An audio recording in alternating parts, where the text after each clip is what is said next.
Hey, what's up everybody? BDL 44 coming at you with another video. Alright, so before I leave this room right here, I wanted to make a video because I had some things on my mind. I said a little bit of a prayer, like, God, make sure that I'm not wasting time because I do have to get somewhere else rather quickly, but I wanted to get this out before I get out because I don't know if I'm gonna have time to make this video later, and I want to get it out now. Laker Nation, we're the best fan base in all of sports. I want you to know that I have a lot of love for everybody, and not only do I have a lot of love for everybody, but I don't know who all is on the other end of the camera. So when you speak out, whether you're sending praise or sending frustration, the reality is you really don't know who you're speaking with. And a lot of times, I listen to a lot of talking heads in regards to this sport and many others as well, and they tend to speak as if they have an understanding of who's on the other side, or as if they're listening to the same voice when different people say different things. It's like you hear one guy say, I can't stand D'Angelo Russell. And then another person comes in next week and says, man, D'Lo's the best guy. And you'll hear the talking head respond as if, last week y'all loved D'Lo, now you hate him. It's like, it's a different person. There's two different people. They don't have the same thoughts. But with that being said, I think that I'd like to address all of us on something that I think we can get better at in our fan base specifically. And that's not being fair weather fans. I look at Klay Thompson not choosing to be a Laker, and a lot of people are of the mindset that it's the front office and it's Genie they don't want to deal with, LeBron they don't want to deal with, the circus they don't want to deal with. To me, it seems like maybe those things are intertwined with that, but I think we also contribute to that environment that maybe some people don't want to have nothing to do with. I think I may be guilty of this. You do a much better job of pointing out my flaws in this way than others, as I'm probably going to do a great job of pointing it out in you guys. We tend to be fair weather with our players, man. We tend to love a guy when he's playing well, hate a guy when he's not, and not willing to be cognizant of that. It's almost as if, what have you done for me lately? And somebody came through with a Men in Black zapper thing that changes your memory, and you forget all about how you just loved the dude just 6 months ago. D'Lo's the example I'm using. To start the season last year, people basically saying, let's move on from D'Lo. We didn't have a good playoffs with him. He wasn't healthy in the playoffs. The year before that with Minnesota, he had been benched in the playoffs. We don't like this player that much. We love him because we drafted him, but man, we don't believe in him. He can't never show up when it matters most. He can't, be consistent. Some days he gonna give us 30, other days he gonna give us 7. We're sick of it. That was the beginning of last year.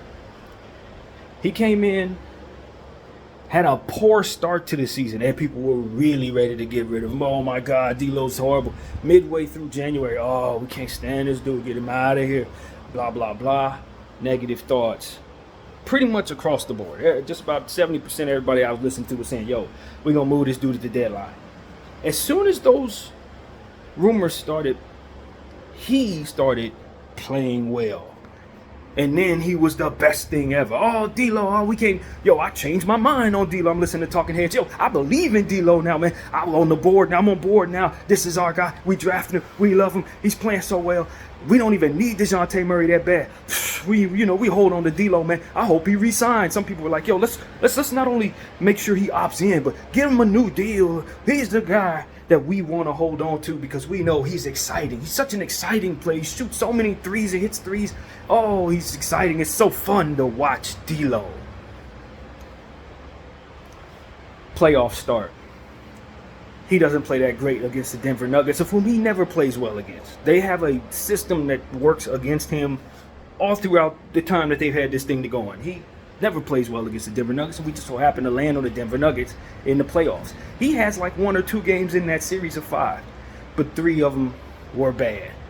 And now Here we are again. Ah, don't bring D'Lo back. We hate that he opted in. And since he did opt in, now we can trade him. We're writing him off. He's nobody for us now. Oh man, I trade him for let's add 2 picks and trade him for Dorian Finney-Smith. Let's add his contract and trade him for role player X. Let's add his contract and trade him for role player Z. Stop that.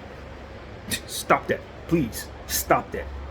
Because when you start, if he's on the team when he starts, the season starts, if he's on the team and he does that stuff he did right before the trade deadline, y'all gonna be right back on his coattail, riding him till the wheels fall off. Oh, he's the greatest guy. Oh, D'Lo, we're so glad you're here, D'Lo. We don't want to trade you at the deadline, man. Please resign, D'Lo, until he slumps again. Oh, let's get him out of here. Why didn't we trade him in the offseason? Oh, we wish he didn't opt in. I'm sick of y'all.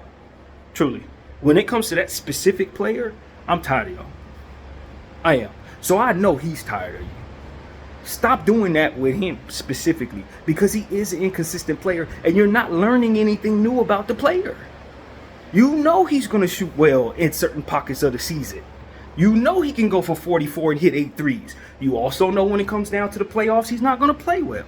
You also know he tends to disappear. He is an inconsistent player. So you reacting to every bit of his inconsistency, forgetting the fact that he was always this, just makes it rather annoying.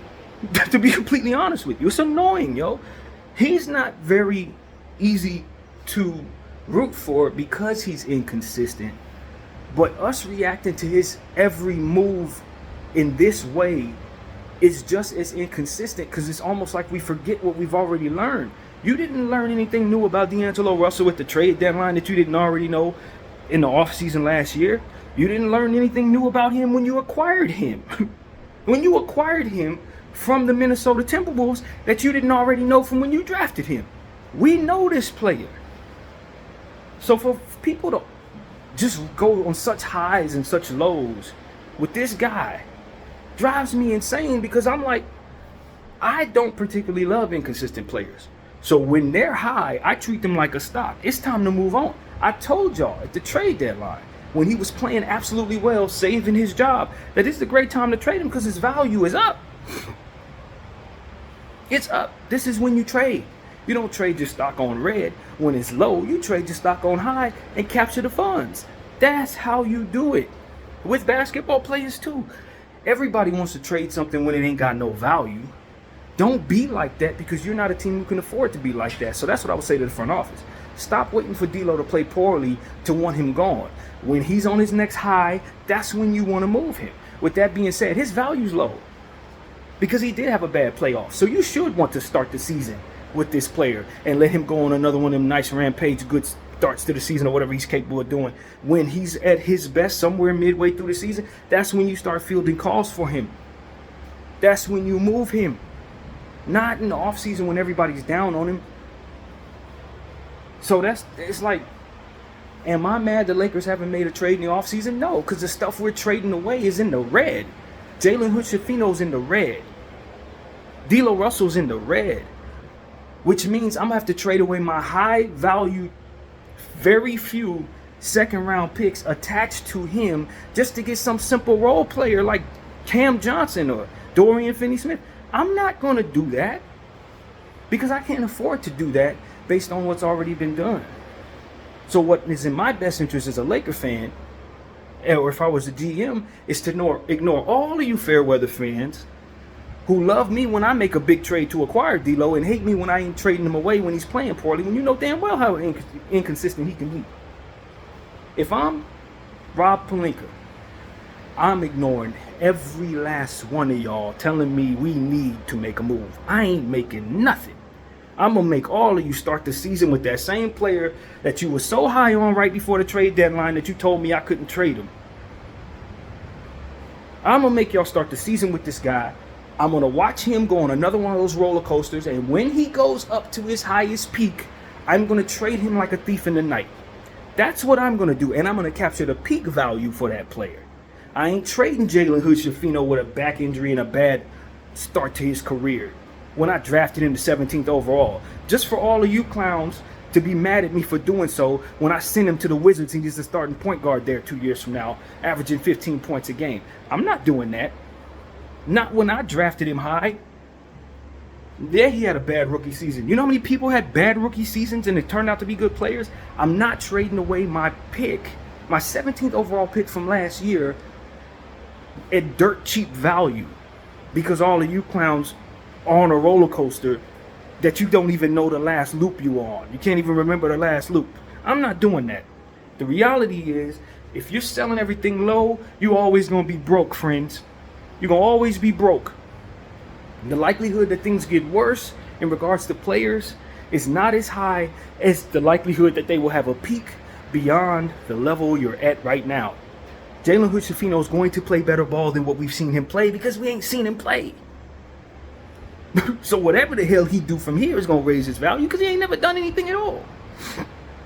And y'all want to trade him away. Clowns, stop this. Stop this. It makes for an unserious organization when the fans are just as fair weather and fickle as the players who are inconsistent on the court. Stop this.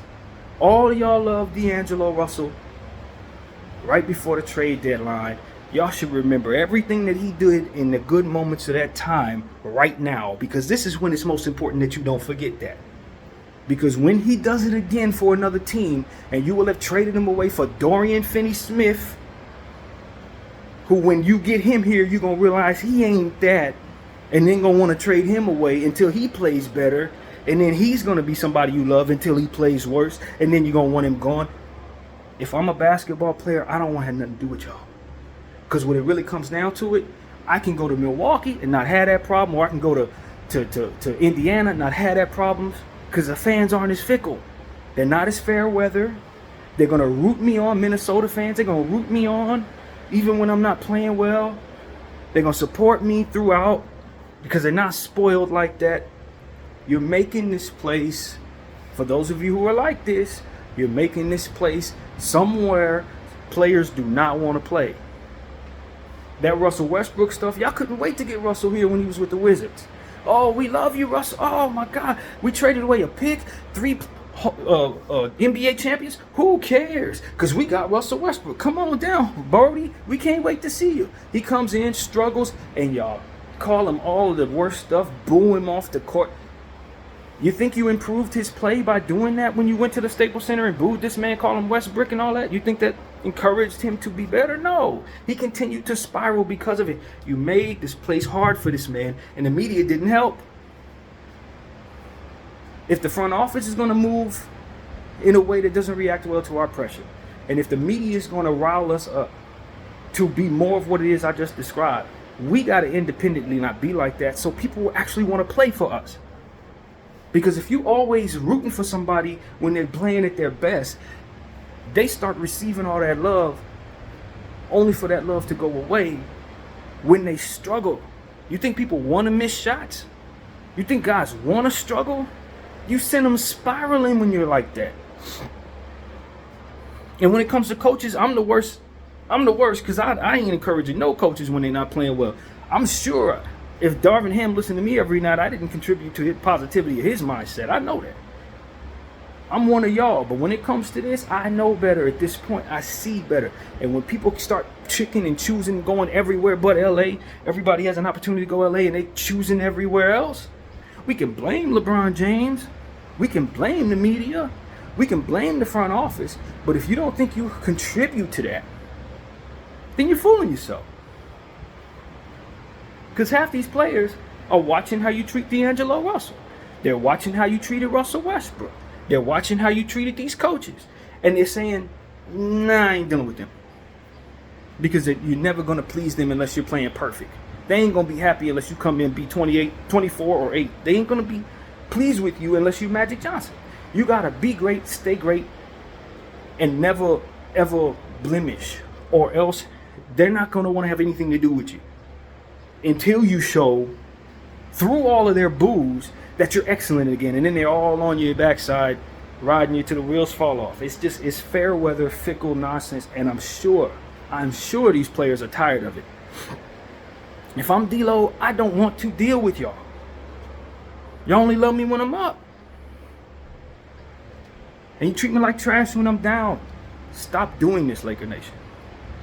That's all I'm saying. Stop doing this. Especially the talking heads who represent this team. Y'all the same ones that can't get enough of D'Lo when he's playing well. I believe in him again. Don't trade him away. And then when it's time for him to come back down to earth, which is within his DNA, because you know he's gonna do that. He's gonna do that. Suddenly, y'all want to get rid of him again. Suddenly, he's somebody you don't believe in. He's an afterthought. I've already penciled him in, and it's gone. The dude just opted in to stay with you. He just opted in to stay with you. There's no acknowledgement of that. You can't even sign Klay Thompson for more money than he ultimately got somewhere else.